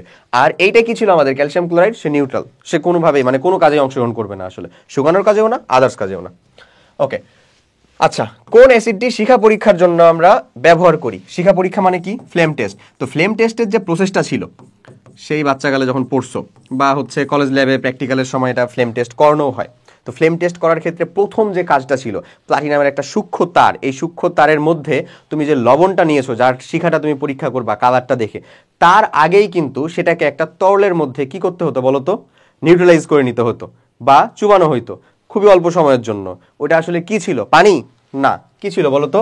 কনসেন্ট্রেটেড HCl, কনসেন্ট্রেটেড, এমনেও না, ঠিক আছে, একেবারে কনসেন্ট্রেটেড হাইড্রোক্লোরিক অ্যাসিড। সো এটাকে ব্যবহার করা হতো কারণ এটা খুব সহজে এবং খুব তীব্র একটা অ্যাসিড, এবং খুব সহজে তোমার ওইখানে মানে হচ্ছে যে তোমার ওই যে মানে সরু যে সূক্ষ্ম যে তার আছে প্ল্যাটিনাম, ওই প্ল্যাটিনাম তারের মধ্যে যদি আদার্স অন্য কোনো এলিমেন্ট যুক্ত থাকতো তাহলে সেটা এই HCl এর সাথে বিক্রিয়া করে নিউট্রাল হয়ে যেত, ওটা চলে যেত, ওটা যেটে তুমি যখন হচ্ছে যে শুধুমাত্র একটা ধাতু নিতে তখন সেটাই থাকতো। সেজন্য এটাকে আগে কি করা হয়, এই যে মানে অ্যাসিডিফাই করে ফেলা হয়, কার সাথে? HCl এর সাথে। সো আমাদের তাহলে সঠিক উত্তরটা কোনটা হবে বলো? ডাইলুটেড HCl হবে কি না? নিশ্চয়ই। কেমন হবে? কনসেন্ট্রেটেড হবে। সো কনসেন্ট্রেটেড HClটা কোথায়? সি নাম্বারে, সঠিক উত্তর সি। আচ্ছা, পরের কোশ্চেনে আসি। নেক্সটটা বলতেছে হাইড্রোজেন পরমাণুর বর্ণালীতে কোন সিরিজের লাইন দেখা যায় না? এই কোশ্চেনটা দুইবার রিপিটেড হয়েছে, জানি না কেন, খুবই বাচ্চা টাইপের একটা কোশ্চেন, খুব সহজ, বাট দুইবার রিপিটেড হয়েছে সিইউ এর ভিতরে, বুঝছো? সো এই জিনিসগুলো ধরতে পারাই হচ্ছে আমাদের কোশ্চেন ব্যাংক সলভ ক্লাসের মেইন উদ্দেশ্য। আচ্ছা, তো দেখো হাইড্রোজেন সিরিজের পরমাণু বর্ণালীতে কোন সিরিজের লাইন দেখা যায় না, এটা আল্লাহর ওয়াস্তে বর্ণালী জিনিসটা যে জীবনে একবার পড়ছে সেই উত্তর করতে পারবে। কেমনে পারবে? দেখো এখানে প্রথমে আসে হচ্ছে একটা থমসন সিরিজ। বাবারে, থমসন সিরিজ বলে কি কোনো সিরিজ আছে? নাই। এখানে কি প্যাশ্চেন, ব্র্যাকেট, ফুন্ড, এগুলা সবই নামে সিরিজ আছে। লাইম্যান থেকে শুরু হয়, তাই না?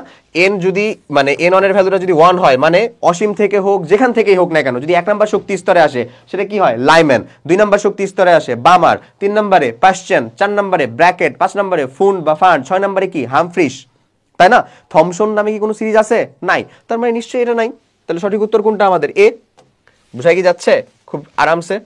আচ্ছা আচ্ছা, এই যে দেখো নিচের কোনটি প্ল্যাঙ্কের সমীকরণ? প্ল্যাঙ্কের সমীকরণ কোনটা রে? ও বাবা রে, কত কঠিন question. E equals to H nu, so E equals to H C by lambda. আরো ভাঙবো? আর তো ভাঙা যায় না, যাই হোক, E equals to H new.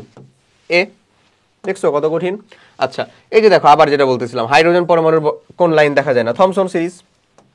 আচ্ছা, অজৈব লবণের গ্রুপ বিশ্লেষণে, এই যে যেটা বললাম ভাইয়া, অজৈব লবণের গ্রুপ বিশ্লেষণে, তো প্রথমত তোমার কাছে একটা টাস্কি খাওয়ার মতন কথা যে ভাইরে ভাই, এই যে 3A গ্রুপ আবার কি? এটা হচ্ছে ওই গ্রুপ বিকারকের জিনিসপাতি, বুঝছো? যেটা আমাদের এই শর্ট সিলেবাসের ভিতরে কিন্তু আসলে ইনক্লুডেড না। আয়ন শনাক্তকরণের ভিতরে গ্রুপ বিকারকটা শর্ট সিলেবাসের মধ্যে ইনক্লুডেড না, এটা ফুল সিলেবাস থেকে কোশ্চেন এবং তাদের একটা পছন্দের জায়গার কোশ্চেন। দেখো 21-22 আসছে পছন্দের জায়গার কোশ্চেন। সো 3 মানে কি বুঝাচ্ছে ভাইয়া বলো তো? 3 মানে বুঝাচ্ছে হচ্ছে যে 3 যোজনীযুক্ত মানুষজন, মানে মৌল 3 যোজনীযুক্ত, ফেরিক, তারপরে হচ্ছে অ্যালুমিনিয়াম প্লাস, এরা 3 যোজনীযুক্ত। ওকে, আচ্ছা, তো 3 যোজনীযুক্তর গ্রুপ বিশ্লেষণে 3-এর এ, যেটা এ, 3-এর এ আছে, 3-এর বিও আছে, তাদের জন্য আমরা কাকে ব্যবহার করব? 3-এর এর জন্য আমরা সবসময় মাথায় রাখবা, প্রথমকার জন্য আমরা সমায়ন প্রভাবটা কম খাটাবো। সমায়ন প্রভাব কম খাটানোর জন্য আমরা সেখানে হচ্ছে সিম্পল অ্যামোনিয়াম হাইড্রোক্সাইড প্লাস হচ্ছে অ্যামোনিয়াম ক্লোরাইড, এই দুজনকে ব্যবহার করব। এখানেও যে হবে না এমন না, হবে। এবং ফেরিক হাইড্রোক্সাইড, অ্যালুমিনিয়াম হাইড্রোক্সাইড, এদের কি পড়বে? অধক্ষেপ পড়বে। আর 3-এর বি যদি হইতো তাহলে সমায়ন প্রভাবটা বেশি খাটাবো, সেখানে এটুকুর সাথে আরেকটু বেশি যোগ করতে হয়, ammonium hydroxide plus ammonium chloride plus হচ্ছে H2S, এদেরকে যোগ করতে হয়, এমনি যোগ করতে হইতো, বুঝছো? বাট আমাদের তো এ চাইছে, এটা কোনটা? এটা। তাহলে এ সঠিক উত্তর জন্য আমাদের এখানকার সঠিক উত্তর হচ্ছে বি। ক্লিয়ার ভাইয়া? পারা যাবে না?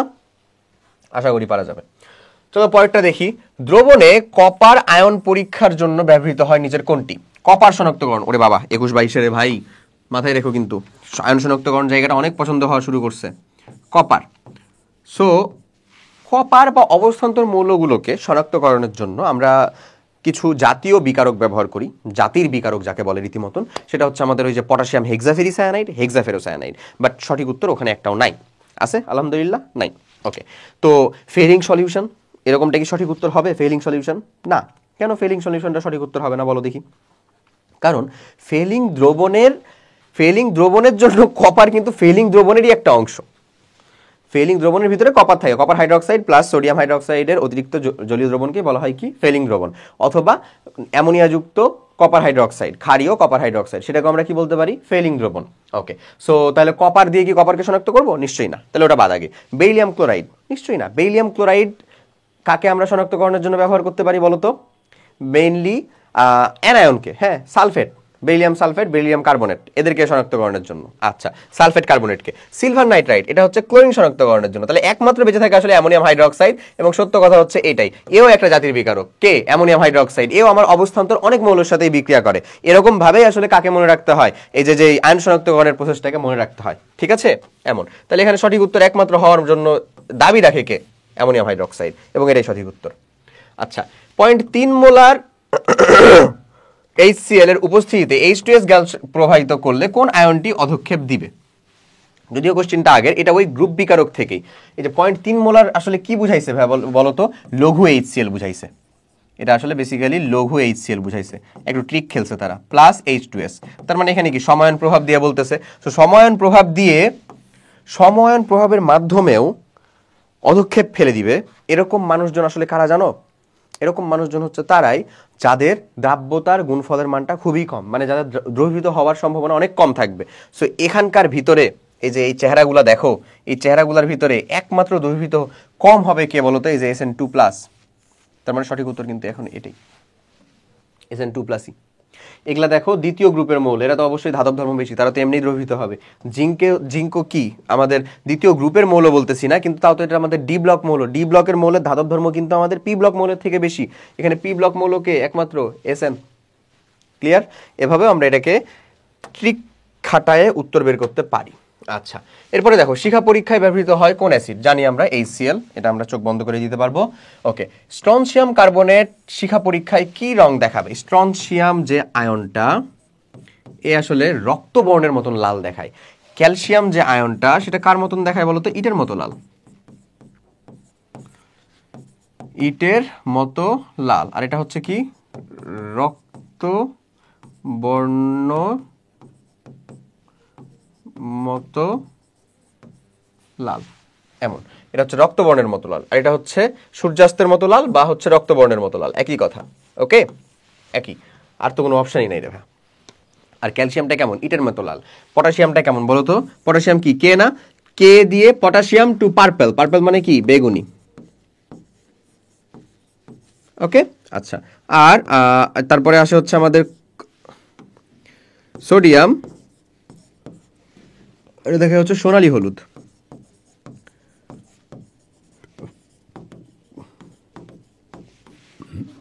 সোনালী হলুদ। ওকে, আচ্ছা। আর একটা দেখে রাখতে হয় মেইনলি, সেটা হচ্ছে আমাদের বেরিয়াম, সেটা হচ্ছে অ্যাপেল গ্রিন। এই কয়টা জেনে রাখলেই হয়, মেলা অনেক হইল। ওকে, এর বাইরে আসে না নরমালি। আচ্ছা, যে কোনো ক্রোমাটোগ্রাফিতে কোনো যৌগের আর এর মান নিচের কোনটির থেকে বেশি হইতে পারে না। আর এর মানটা কি? আচ্ছা, আর এর মানটা হচ্ছে ভাই রিটেনশন ফ্যাক্টর। কি নাম বলো তো? আর এটা হচ্ছে রিটেনশন ফ্যাক্টর।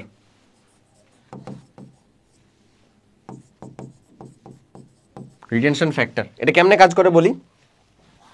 এটা কাজ করে হচ্ছে যে আর ইজ ইকুয়ালস টু, সবসময় মাথায় রাখবা, এটা যদি দূরত্ব দিয়ে বুঝায়, আমি এটা পেপার ক্রোমাটোগ্রাফি দিয়ে তোমাকে বুঝাই দিচ্ছি, তুমি এটা পারবা, উত্তর খুবই সহজ।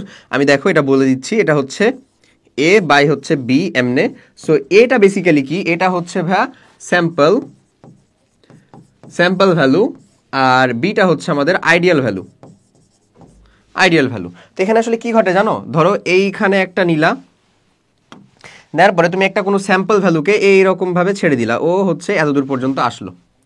এতদূর পর্যন্ত কি হইলো? স্যাম্পলটা আসলো। তারপরে তুমি হচ্ছে এইখানে আরেকটা ড্রপলেট নিছিলা, ওই ড্রপলেটটা কতদূর পর্যন্ত আসলো বলো তো? ওই ড্রপলেটটা নামতে নামতে একেবারে ওই ড্রপলেটটা, এটা ছিল আইডিয়াল মনে করো, এটা হচ্ছে এতদূর পর্যন্ত আসলো একটা নির্দিষ্ট সময়ে, কিন্তু একই সময়ে এ এতদূর আসবে, ও এতদূর আসবে। কে আসবে? নিশ্চয়ই স্যাম্পল যেটা, সেটার ভিতরে একাধিক মিক্সচার ছিল, সে তো কম আসবে। যা আইডিয়াল, সে তো নিশ্চয়ের ভিতর দিয়ে বেশি আসবে, তাই না? সো এই যে ডিস্টেন্সটা এখান থেকে ক্রিয়েট হয়েছে, এই যে এখান থেকে যে ক্রিয়েট হয়েছে ডিস্টেন্সটা, ভাই এই ডিস্টেন্সটাই বেসিক্যালি কিসের ভ্যালু বলো তো? আর এর ভ্যালু। তাহলে এখান থেকে এই ডিস্টেন্সটুকু কত আমাদের? এ। এখান থেকে এই ডিস্টেন্সটুকু কত আমাদের? বি। সব সময়ই কি এমন হবে না যে আমাদের যেটা আইডিয়াল ভ্যালু সেটাই বড় হবে? তাহলে সবসময় এরকমই হবে, এমন কি কখনো সম্ভব যে উপরেরটাই বড় হবে? সম্ভব না, আসলে হয় না এখন পর্যন্ত। ওকে, সো আলটিমেটলি তাহলে এই বি এর ভ্যালু যদি সবসময় বড় হয়, তাহলে আর এর মানটা কি? একের থেকে সবসময় ছোট হবে না? আর অলওয়েজ গ্রেটার দেন কত? Sorry, less than 1। আর এর মানটা 0 থেকে আসলে বড় হয় আর 1 থেকে আসলে ছোট হয়, এই ভ্যালুটাই বোঝায়। তাহলে কি হবে এটা সঠিক উত্তরটা? সব সময় কার বেশি হতে পারে না, 1 বেশি হতে পারে না। আচ্ছা ওকে, চলো পরেরটার দিকে যাই। নেক্সট কোশ্চেনটা বলতেছে কাছাকাছি স্ফুটনাঙ্কে 2 বা ততোধিক তরলের মিশ্রণ। তরলের মিশ্রণকে যদি আমরা আলাদা করতে চাই তখন আমরা পাতন, আংশিক পাতন এগুলো নিশ্চয়ই করি।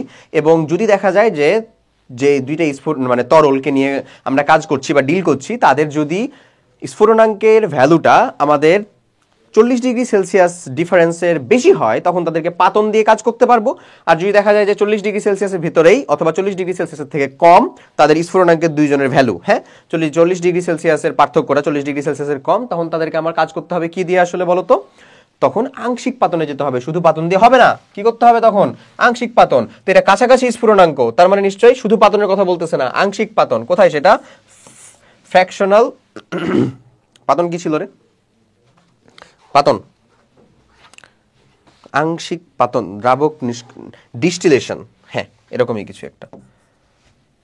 ডিস্টিলেশন মানে তো বোধহয় কেলাসন। আচ্ছা যাই হোক, কোনো কিছু একটা, ওটা মনে করে নিও, ভুলে গেছি আমি এখন আপাতত।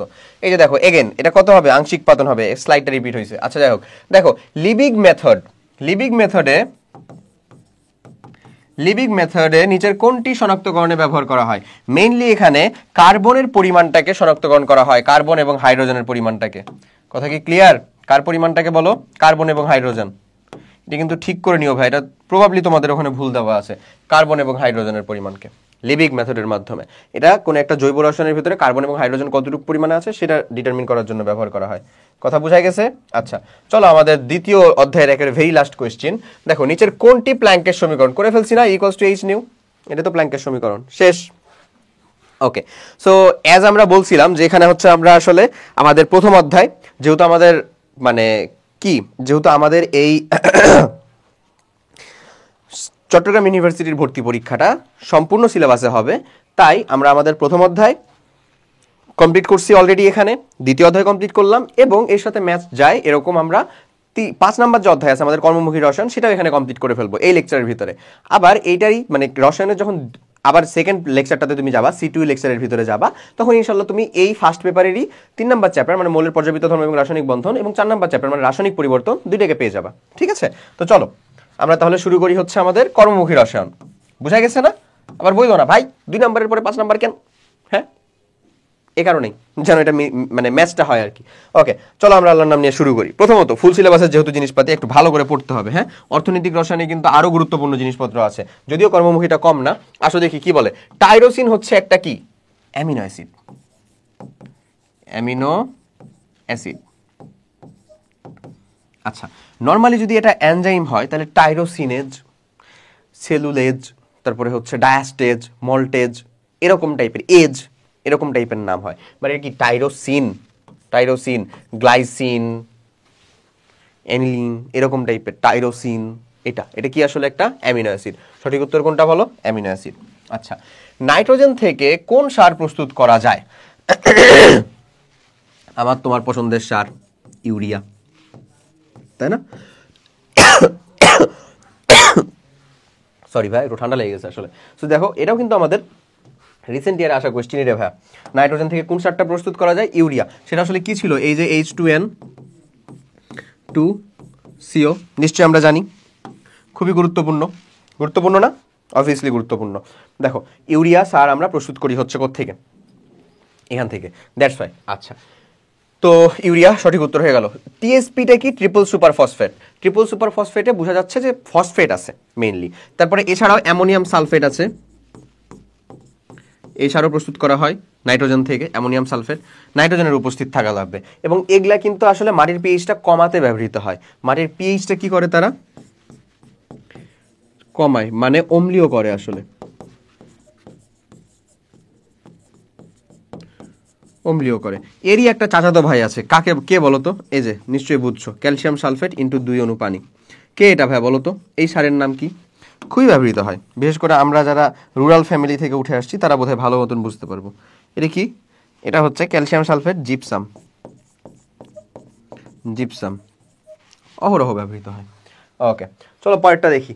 ফরমালিন নিচের কোনটি জলীয় দ্রবণ? ফরমালিন HCHO, এই জিনিসটাই যে খালি কত মানুষ যে উল্টায় পাল্টায় পেঁচায় দেয় রে। 60%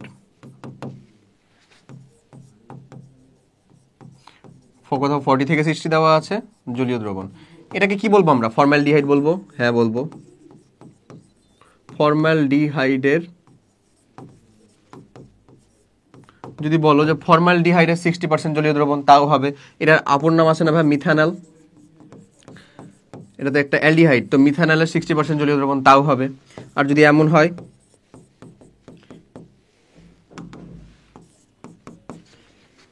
এর 6 to 10% জলীয় দ্রবণ, aqueous solution, 6 to 10% aqueous solution, এটাকে কি বলবো আমরা বলো তো ভাইয়া? ভিনেগার। অ্যাসিটিক অ্যাসিডের বলো অথবা হচ্ছে যে ইথানোয়িক অ্যাসিডের বলো অথবা যাই বলো না কেন, এটাকে কি বলবো আমরা? ভিনেগার বলবো। সো আমাদের তাহলে এটা কি ইথানোয়িক অ্যাসিডের হবে? নিশ্চয়ই না। মিথানলের? হ্যাঁ। বা ফর্মালডিহাইডের? তাও হবে, কোনো সমস্যা নাই। ওকে, নিম্নের কোনটি মিশ্রণ নয়? কোনটা মিশ্রণ না? আচ্ছা, সমুদ্রের পানি অবশ্যই সেটা মিশ্রণ। মিশ্রণ আর দ্রবণের ভিতরে কিন্তু একটা পার্থক্য আছে। দ্রবণ হচ্ছে যে টোটালটা, মানে দ্রবণ যতদূর পর্যন্ত থাকবে সর্বস্তরে সমানভাবে দ্রবটা বিস্তারিত যদি থাকে তাহলে সেটাকে আমরা দ্রবণ বলি, হ্যাঁ। আর মিশ্রণ হচ্ছে সমানভাবে ডিসপার্সড থাকবে না এমন। তো মিশ্রণ কাদামাটি, বায়ু সবগুলাই মিশ্রণ। মিশ্রণ না ভাই, প্রত্যেকটা তো মিশ্রণ। বায়ুতে কি সব জায়গাতে সমান সংখ্যক সবকিছু আছে? ঘনত্ব কি সমান? নিশ্চয়ই না। দ্যাটস ওয়াই প্রত্যেকটাই মিশ্রণ। কিন্তু এই যে একটা চাচাতো ভাই, এ রীতিমতন কোনো মিশ্রণই না। এ আসলে কি বলতো? এ রীতিমতন একটা নিজে সেপারেট যৌগ। প্রোপেন 1 2 3 ট্রাইঅল গ্লিসারল, এটা রীতিমতন ভাই। প্রোপেন মানে কত ভালো তো? 3 কার্বন যুক্ত না? এই যে দেখো OH 1 2 3 ট্রাইওয়াল, এটা হচ্ছে প্রোপেন 1 2 3 ট্রাইওয়াল। বা এটা আসলে কি? গ্লিসারল। এটা তো সেপারেট নিজে একটা যৌগ। এ আবার কিসের মিশ্রণ বা দ্রবণ? এটা কি? গ্লিসারল। তো এরই আবার একটা চাচাতো ভাই আছে, ওটাকেও দেখে রাখো, ওটাও খুব কাজে লাগে ভাই। CH2 CH এর ডাবল মনে করে নাও, CH2, প্রত্যেকটাতে একটা করে OH লাগিয়ে দাও, 6টা।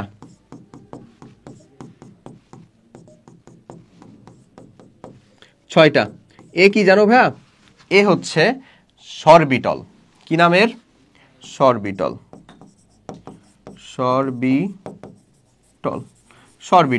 আচ্ছা, সো সরবিটল মানে আসলে এর কাজটা কি? এর কাজ হচ্ছে ময়শ্চারাইজার হিসেবে কাজ করে। সে ময়শ্চারাইজিং পাওয়ার থাকে এর, হ্যাঁ। এটা কিন্তু যে কোনো ময়শ্চারাইজারের ভিতরে থাকবেই সরবিটল। ওকে, চলো পরের কোশ্চেনের দিকে যাই। দুধ হচ্ছে একটা কি? ইমালশন।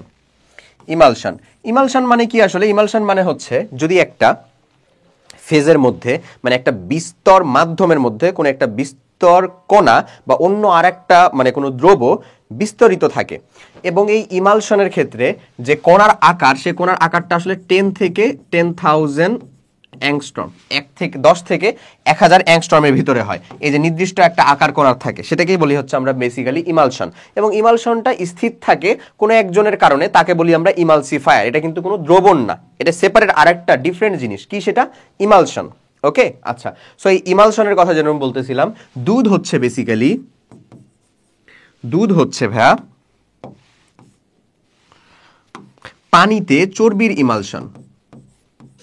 পানিতে চর্বির বা ফ্যাটের ইমালশন। ওকে, আর যদি আমি উল্টাই, দুধ থেকে আমরা কি পাই? পনির বা মাখন পাই না? মাখন মেনলি কি জানো ভাই? এটারই উল্টা, লিটারেলি এটারই উল্টা। উল্টা মানে কি? চর্বি বা ফ্যাটে, চর্বিতে পানির ইমালশন। এই ইনফরমেশনগুলো একটু নিয়ে রেখো, হ্যাঁ, তাহলে খুব উপকার হবে। ঠিক আছে, আচ্ছা, তাহলে দুধ বেসিক্যালি কি? একটা ইমালশন। ওকে, ভিনেগার সম্পর্কে নিচের কোন তথ্যটি সত্য নয়? চলো দেখে ফেলি। ইথানোয়িক অ্যাসিডের 6 থেকে 10% জলীয় দ্রবণী ভিনেগার, সঠিক। কোনটা নয় এটা বের করতে হবে। আচ্ছা, খাবার ও দেহের পিএইচ এর সমতা বজায় রাখে, সঠিক। খাবারের ব্যাকটেরিয়া ধ্বংসের জন্য যথেষ্ট, হ্যাঁ সঠিক, এটা তো প্রিজারভেটিভ হিসেবে কাজ করে আমরা জানি। খাদ্য প্রক্রিয়াজাতকরণের জন্য বাষ্পায়িত হয় না। এই কি বললো? বাষ্পায়িত হয় না কেন? বাষ্পায়িত তো হয়। খাদ্য প্রক্রিয়াজাতকরণে বাষ্পায়িত হয়, প্রক্রিয়াজাতকরণের জন্য বাষ্পায়িত হয়, বাষ্পায়িত না তো ব্যবহৃত। খাদ্য প্রক্রিয়াজাতকরণের জন্য ব্যবহৃত হয় না, এটা ছিল কথাটা। হ্যাঁ, তো বলো তো ব্যবহৃত হয় না? অবশ্যই তো ব্যবহৃত হয়, তার মানে এটাই তো সত্য নয়। তাহলে সঠিক উত্তর আমরা কিন্তু পেয়ে গেছি ডিতে আমরা সঠিক উত্তর অলরেডি খুঁজে পেয়ে গেছি। ওকে, আর কৃত্রিম বা রাসায়নিক ফুড প্রিজারভেটিভ, হ্যাঁ ফুড প্রিজারভেটিভ, বাস শেষ, বুঝা গেছে। সো এই কিন্তু ছিল হচ্ছে তোমার টোটাল ল্যাবরেটরি নিরাপদ ব্যবহার, গুণগত রসায়ন, কর্মমুখী রসায়নের ইনডেপথ আলোচনা চট্টগ্রাম ইউনিভার্সিটি কমিউনিটির জন্য। ঠিক আছে, সো যাই হোক, পুরো ক্লাসটা যদি সম্পূর্ণ দেখে থাকো, হোপসো উপকার পেয়েছো, এবং ইনশাল্লাহ সেই অনুযায়ী যদি আমল করতে পারো ভাইয়া, তাহলে ওই যে বললাম আমাদের এই শাটল তোমাকে চট্টগ্রাম ইউনিভার্সিটিতে পৌঁছানোর দায়িত্ব সম্পূর্ণ রূপে নিতে পারবে ইনশাল্লাহ। ঠিক আছে, তো সবাই অনেক ভালো থাকো, সুস্থ থাকো, এবং কোশ্চিন অ্যানালাইসিস করে পড়তে থাকো, এতটুকুই বলবো। তুমি আমার এই ক্লাস দেখতেছো, এটা ডেমো আকারে আছে, তুমি এখানে এনরোল করো না করো, আমি চাই তুমি অবশ্যই করো। হ্যাঁ, তুমি এনরোল করলেই আমার হচ্ছে লাভ হবে। বাট যাই হোক, তুমি তোমার পাবলিক ইউনিভার্সিটিতে সিটটা নিশ্চিত করার জন্য অবশ্যই যে কাজটা করবা, কোশ্চেন অ্যানালাইসিসটাকে ছেড়ো না। কোশ্চেন অ্যানালাইসিসটার দায়িত্ব যদি আমাদেরকে দিয়ে দাও, তাহলে আমি তোমাদেরকে এই ক্লাসটা অফার করতেছি। যদি তুমি নিজেই দায়িত্ব নিয়ে পড়তে পারো, very good, you are very welcome. তখনও তুমি, তোমার সাথে আমার এরকমই একটা রিলেশন বজায় থাকবে। সবাই ভালো থাকো, সুস্থ থাকো, সুস্থ থেকে পড়াশোনা করতে থাকো, পরিশ্রম করতে থাকো, ইনশাল্লাহ দেখা হবে বিজয়। আল্লাহ হাফেজ, আসসালামু আলাইকুম।